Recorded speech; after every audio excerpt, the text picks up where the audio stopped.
What if your $30,000 Birkin wasn't made by expert artisans in a pristine French atelier, but in a sweatshop half a world away? That's exactly what a bombshell TikTok video suggested, and the luxury world hasn't been the same since. What began as whispers online erupted into a full-blown international scandal, with Hermès at the center of a storm it never saw coming. A whistleblower emerged, not with rumors, but with footage, receipts, and a story that's tearing the veil off the illusion of high fashion. Now, Hermès isn't just on the defensive, they're launching a global legal assault to silence her. But with each court filing, one question gets louder. What is Hermès trying so hard to hide? It only took a few seconds. Grainy footage, dim factory lighting, and the unmistakable Hermès logo being pressed onto leather in what looked nothing like a French atelier. Instead of artisanal calm, there were conveyor belts, heat presses, and workers moving in sync like a machine. The caption read, "This is what they're hiding." And that was all it took. Within hours, the clip exploded across TikTok. Millions of views turned into tens of millions. Reddit forums lit up with dissected screenshots. Instagram stories filled with reposts. The video didn't just expose a potential scandal, it tore through the glossy illusion of Hermès's handcrafted luxury. For the brand, it was a nightmare. But for the public, it was a betrayal. People weren't just surprised, they felt duped, lied to, outraged. What hit hardest wasn't just that Hermès may have been outsourcing production. It was that a brand so deeply associated with exclusivity, heritage, and craftsmanship was now being linked to mass production methods that looked nothing like their carefully curated image. Hashtags like Mar Luxury Lies, Boycott Hermes, and Justice for Whistleblowers surged across platforms, and the mood was electric. Consumers who once saved for years to afford a Birkin now questioned if they were just buying into a $30,000 illusion. The video struck a nerve. And once that nerve was hit, there was no going back. Because when trust shatters in the luxury world, it doesn't break quietly. It detonates. She wasn't a fashion blogger chasing views or a clout-hungry influencer trying to go viral. The woman behind the Hermès firestorm was someone with first-hand access, someone buried deep in the operational core of the luxury empire. Reports say she worked within Hermès's international supply chain, dealing directly with invoices, tracking global shipments, and liaising with offshore manufacturers. She wasn't speculating, she was witnessing the process up close. And what she saw didn't align with the fairy tale Hermès sells to its ultra-wealthy clients. According to her, Hermès had quietly outsourced large parts of its production, cutting, stitching, even branding, to third-party factories in China. Only the final touches, like attaching a buckle or polishing a clasp, were done in France, just enough to legally qualify for the Made in France label that justifies the jaw-dropping price tag. But this wasn't just another exposé with vague accusations. She came prepared with receipts, literally. She cross-referenced product order codes, matched them with shipping logs, and recorded behind-the-scenes footage that showed what looked like assembly line production for what was supposed to be handcrafted art. And then she did the unthinkable. She shared it. The footage hit TikTok like a lightning strike, spreading faster than any press release ever could. Millions of eyes locked in. Screenshots flooded Reddit. Consumers weren't just shocked, they were enraged. Because for a brand that built its empire on exclusivity, tradition, and craftsmanship, these videos felt like betrayal. And suddenly, this one woman wasn't just a former insider. She was the whistleblower threatening to unravel the entire Hermès myth. It wasn't just the videos that shook the internet, it was the numbers. Cold, hard, undeniable figures that laid bare the anatomy of a luxury illusion. The whistleblower's documentation broke down the cost of producing a Birkin with ruthless clarity. Premium leather, roughly $150. Custom hardware, under $50. Labor, even with overseas production, capped at around $200. The grand total, just under $800. Yet those same bags were hitting boutique shelves at jaw-dropping prices, $20,000, $30,000, even $38,000. And the most damning revelation of all, many of them, she claimed, never saw a French atelier. They were allegedly sent to France only for light finishing touches, like attaching buckles or polishing hardware, just enough to legally qualify for the Made in France stamp that sells the fantasy. With each new video she released, public trust crumbled further. It wasn't just about the markups, it was about the betrayal. Consumers didn't just pay for luxury materials, they paid for a story, a heritage, a promise of authenticity. And now, it looked like that promise had been fabricated in a boardroom rather than fulfilled in a workshop. The illusion of French craftsmanship wasn't just cracked, it was gutted. These weren't heirlooms, they were high-priced props dressed in crocodile and stamped with status. And suddenly, Hermès wasn't a symbol of elegance. It was the face of deception.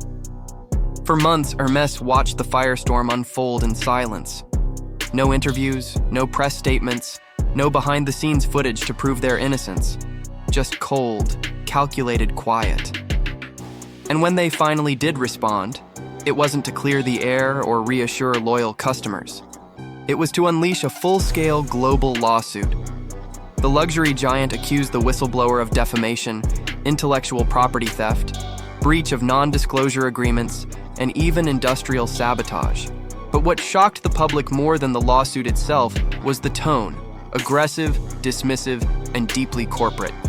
Instead of addressing the videos or offering proof to refute her claims, Hermès labeled the entire expose as an orchestrated attack on brand integrity. The public's reaction was swift and unforgiving. Critics across the internet called the lawsuit a weapon, not a shield. Many believed this wasn't about defending craftsmanship or artistry, but about maintaining control over a billion-dollar illusion. And suddenly, the narrative shifted. It was no longer just about whether the bags were made in China. It was about Hermès doing everything in its power to silence one woman, and by extension, the truth she exposed. The move backfired spectacularly. Because in a world fueled by receipts, silence reads like guilt, and lawsuits only scream fear. If Hermès thought a lawsuit would silence the outrage, they miscalculated, badly. The moment their legal action hit headlines, the whistleblower didn't fade into obscurity, she went viral. Her follower count skyrocketed overnight, turning her from an anonymous figure into a digital symbol of resistance. TikTok exploded with stitches and commentary, while YouTube creators across fashion, beauty, and investigative spaces jumped into the conversation. And what they were saying was clear. This isn't just about a luxury bag, it's about truth versus image. One viral comment summed it up perfectly. If Hermès was innocent, they'd have posted a factory tour, not a cease and desist. The internet smelled fear, and that fear only confirmed suspicions. Even traditional media, typically cautious when dealing with luxury advertisers, began to distance themselves. Fashion magazines that once filled their pages with glowing Hermès spreads quietly pulled ads or published watered-down statements. Reddit threads dissected the lawsuit in real time, while luxury forums turned into battlegrounds of consumer doubt. Hermès wasn't just trending, they were unraveling.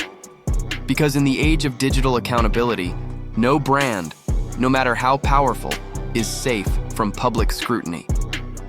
The internet didn't just defend the whistleblower, it turned her into a movement.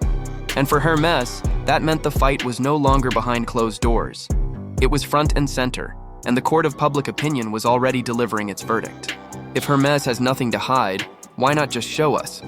That's the question millions are still asking. The brand claims their lawsuit is about protecting heritage and preserving craftsmanship, but their actions tell a very different story. Instead of opening their doors to transparency, they slammed them shut with legal threats. No factory tour, no artisan testimonials, no step-by-step walkthrough proving the bags are made in France. Just court filings, silence, and spin. In an era where authenticity is everything, Hermès chose legal intimidation over honest disclosure. And it's making people wonder if the whispers weren't just rumors, but the uncomfortable truth the brand hoped would never come out. Behind the scenes, insiders say the outsourcing wasn't a surprise. Allegedly, Hermès had quietly moved portions of its production to China years ago to meet growing global demand without disrupting the illusion of exclusivity. This wasn't a one-off scandal. It was a well-oiled machine, a system designed to keep up appearances while maximizing profit margins. And the whistleblower? She lit the fuse. Now Hermès isn't racing to protect the legacy. they're racing to cover their tracks. Because if the public finds out just how deep the outsourcing goes, the damage won't just hit sales. It could unravel the very myth that made Hermès the pinnacle of luxury. Hermès may be battling one woman in court, but in the eyes of the public, they're fighting a much bigger war, one against transparency, trust, and time. PR experts say the brand is following a classic crisis management strategy: stall, distract, and outlast. By burying the case in legal jargon and procedural delays, Hermès is hoping to wear down the whistleblower and shift public attention away from the damning factory footage. They're not just defending themselves legally, they're buying time. Time to rewrite the narrative. Time to quietly restructure their operations. Time to push out influencer campaigns and curated social content that makes people forget what they saw on TikTok. But in 2025, with receipts spreading faster than press releases, that strategy is playing a dangerous game. Because every delay only raises more questions. Each courtroom motion is met with renewed online interest. Each vague statement is dissected across forums and social media platforms. Every silence echoes louder than the last. What Hermès sees as damage control, the public sees as a cover-up in real time. And instead of repairing trust, their calculated PR moves are pouring gasoline on a scandal that refuses to die down. If this really were just about protecting their image, wouldn't the truth have been the easiest defense? But when your reputation is built on secrecy, even the simplest answers can feel like a risk. This isn't just a scandal, it's a potential downfall. If even a fraction of the whistleblower's allegations are validated in court, Hermès could face more than just legal penalties. They could lose the very foundation their brand was built on.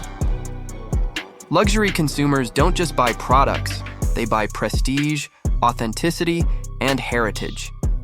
If it turns out the Birkin's handcrafted legacy is nothing more than a cleverly marketed illusion, the betrayal will hit deeper than any price tag. Already, resale markets are wavering, with prices subtly dipping as uncertainty spreads. Influential celebrities who once proudly flaunted their Birkin collections are now staying eerily quiet or distancing themselves altogether.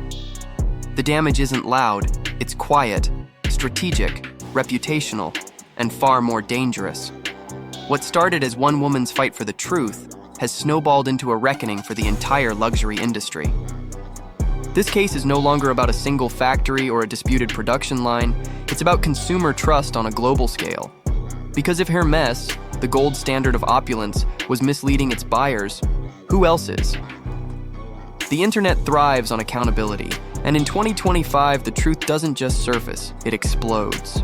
This moment may not just reshape Hermès, it could shift the entire definition of luxury. The question haunting every executive now isn't just whether the bags were made in France. It's whether their empire can survive a world that's finally asking the right questions.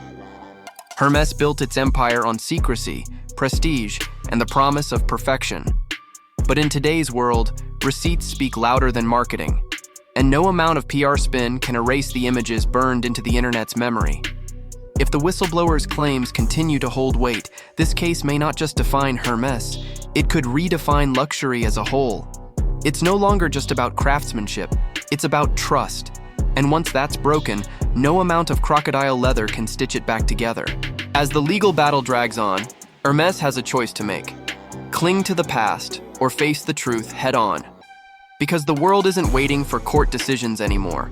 The verdict is already playing out in comment sections, resale markets, and every time someone asks, "But where was my bag really made?"